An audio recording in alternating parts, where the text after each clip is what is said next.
Ինչ եք սպասում վրացական կողմից։ Մի փոքր մի աստիճան ներքևի չէ։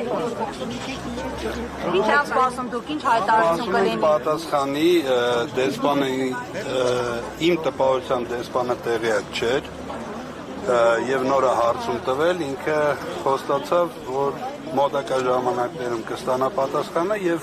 կփոխանցի մեզ։ Դուք նշեցիք, որ այդ որոշումը ապօրինի է նմուշարման, որովհետև իրենք ընդամենը տարանցիկ երկիր են։ Այո, մենք դա նշեցինք, բայց իր ասելով, իրեն ասել են Վրաստանից, որ իրավունք ունեին մեքենաները բացեին, նմուշարում անեին եւ ուղարկեին անալիզի։ Որ ընթացակարգում մաքսային, եթե իրենք ԵԱՏՄ երկիր անդամ չեն։ Չի կարողանում դրա պատասխանը տա, ինքը ուղղակի ասում է, որ ինձ այդպես են տեղեկացրել Վրաստանում։ Մենք չենք ստացել որևէ հիմնավորում, մեր մեքենաները կանգնեցել են, բեռը բացվել է, նմուշարումը արվել է եւ մենք դրա մասին ոչ մի թուղթ չունենք։ Ոչ արդ, ոչ գեզի տերմինալը։ Ոչ, չէ, այդ հարցը չենք տվել, նա չէր կարող դա պատասխանել։ Ձեր քայլերի մասին էլ կասեք։ Մենք սպասում ենք, խոսք ենք տվել, սպասենք այս մոտակա 1-2 օրը, հետո նոր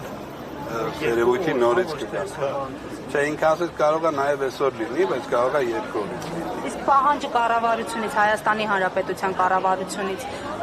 ձևակերպվել է, գուցե նաև ակցիայի տեսքով լինի։ Մենք տեղյակ չենք Երևանում Հայաստանի կառավարությունը ինչ պահանջ է ներկայացրել։ Ձեր կողմից պահանջը։ Մենք չենք պահանջել ոչինչ, մենք խնդրել ենք, որ մեր հարցին լուծում տան։ Եվ էկոնոմիկայի նախարարը, իր տեղակալը Խոջոյանը մեզ ասել են, որ զբաղվում են այդ գործով։ Ըստ տպավորությունը, բայց ոչ չեն զբաղվում։ Դե միջև հիմա որ ոչ լուծում կա, ոչ որևէ բացատրություն մենք։ Դուք անձամբ էկոնոմիկայի նախարարի հետ եք հանդիպել։ Ես չեմ հանդիպել, ոչ։ Մենք զանգերով խոսել ենք, մեզ ասել են, որ Խոջոյանն է զբաղվում, հետո մենք տեսել ենք հերթատեսությունը, որ այդ հարցը ազգային ժողովում է, եթե չեմ սխալվում, հնչել է ու նախարարը պատասխանը տվել, ասել է, որ այդ գործով զբաղվում է։ Ի վիճակի է Հայաստանի կառավարությունը այս խնդիրը լուծելը։ Ես չգիտեմ, եթե ի վիճակի լիներ, միջև հիմա կլուծեր։